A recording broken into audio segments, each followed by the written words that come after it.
first step is the tray. Karan's going to show us how to put trays on your terrace to ensure that water doesn't seep into your house and give it space underneath to run off.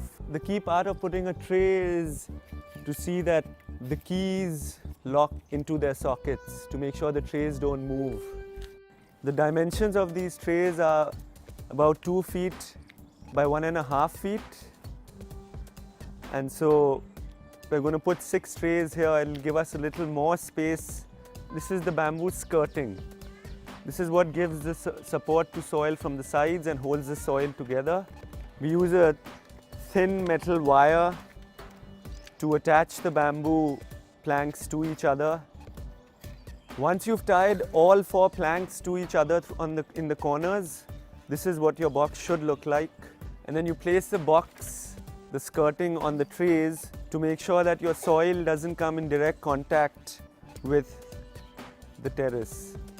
So the third step of this process is the weed cloth.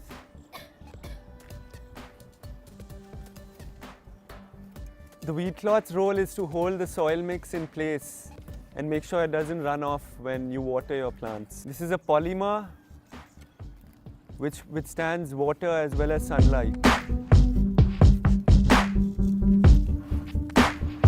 Now the fourth step of making your bamboo planter is the potting mix or the soil mix.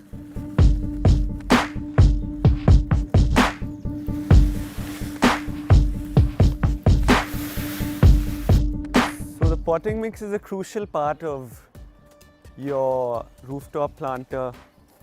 The mix we use is a combination of coco peat, vermicompost, gobar khad and vermiculite. It's to provide the right breathable, airy, porous texture for plant roots to easily spread and find a comfortable home.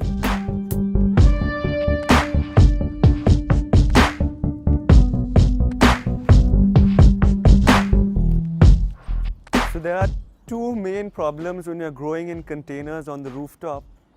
The first problem is that the soil becomes hard and compacted because there aren't any worms or subsoil fauna to keep it loosened up. The second problem is that roots have a very limited space to search for nutrients. So to compensate for these 2 problems, we create a potting mix which is a combination of a number of different elements. The first and most important one is vermicompost, which provides nutrients. The second is coco peat. It ensures that the potting mix remains friable or crumbly. It gives roots space to easily spread and move around. It makes sure the soil doesn't get compacted.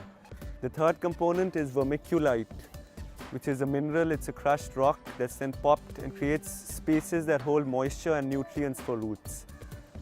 So those are the 3 main components of our potting mix. We also add bits of neem khali as a fungicide and pesticide, and a very little amount of seaweed for micronutrients.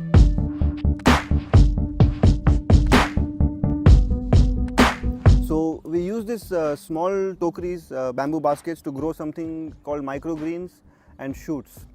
Microgreens are basically the stage of a plant after the sprout. So we are very used to eating of sprouts like mung sprouts and bean sprouts that we eat at home. But the stage after that, which is the first stem and the first 2 leaves. So that's what's called a microgreen. That stage of the plant is the stage when it has the maximum diversity of minerals available to it. And the enzymes are also very rich and available at this time because the life force is just awakening at that time in the seed. So what microgreens are basically is growing that and harvesting it at about the 7th day. So the first stem has come out and the 2 leaves have come out, and you pull the whole thing out and you use that in salads or anything where you eat raw. You don't have to cook them. So in a tokri like this, you would just sort of make the soil a bit rough, and the seeds that you would use for growing microgreens are something that's fast growing. So usually they are the seeds of the greens family, like alfalfa or methi, sarson. You can also plant some of the radishes, also a lot of the cabbage, cauliflower, bok choy. All of these seeds that look like a rye are usually very fast germinating. So we use these seeds as microgreens. So I've taken some seeds of sarson with me over here, made the soil rough. You plant it very densely because this one you want it to grow very densely. So we plant the seeds very densely in this.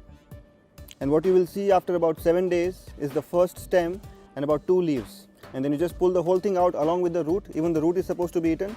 You just lightly rinse it to wash off any soil that might be attached to it. And then you just put it in a salad or a soup. So once the seeds have been put, you just take another amount of potting soil and you just cover the seeds lightly. And then you will water it with a watering can. You can keep these in partial sun or about where you get about 3 to 4 hours of sun, or maybe even lesser than that. And just water it very lightly to keep the soil moist. In about 7 days you will start seeing the sprouts out and you can harvest them. And once you harvest it again, you replant it and you can keep growing in these tokeries for a very long time. So we use these tokeries as well, just like this box is one option. You can use these tokeries or those ACP sheets over there. So in about a tokery of this size, you would plant about, let's say, 5 to 6 saplings, and they'll grow to decent enough size. You make a slight depression in the soil and then you plant each sapling at about an equal distance. Okay, so once we have planted the saplings, they need to be immediately watered lightly with a shower head like that, and so that the roots of the plants can get settled. They are very vulnerable right at the transplanting stage. You want to water just enough, not too much so that the water drains, but also not so little that the soil gets dry. It has to stay lightly moist at all times. So depending on the season, it might be once a day or once every other day, and depending on how much sunlight your space gets, it might be even sometimes twice a day. So you have to see the season, see the weather, but the idea is that the water shouldn't drain from the bottom, but the soil surface should look slightly moist.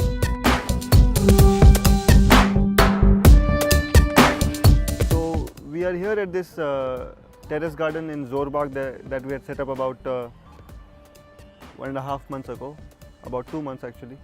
And the plants that we are growing here are mostly the winter ones that we had planted about 2 months ago again.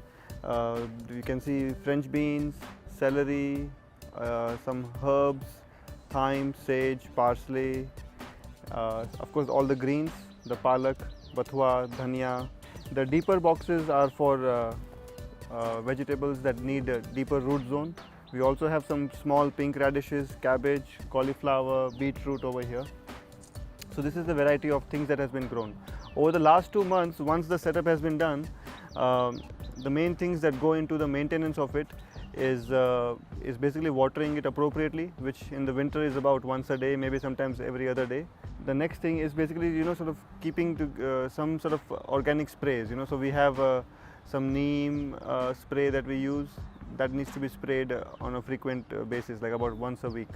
So that is also done besides the watering, and some fertilizing, like a seaweed powder or a humic acid. These are all organic nutrients that can be provided to the plants, and that's done about on a week or 10 days basis, so that the plants stay healthy.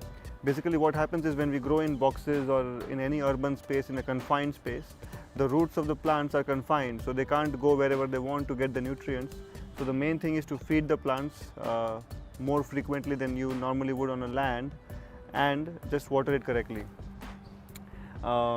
Going forward now, as you can see, some of the plants are starting to bolt. As you can see the yellow flowers in that means that the heat is increasing and it's going into summer. That's basically going to seed, so that's a sign that the temperatures are rising. Going forward in the summers over here, it's going to get extremely hot, so we are going to cover this whole space with a white shade net.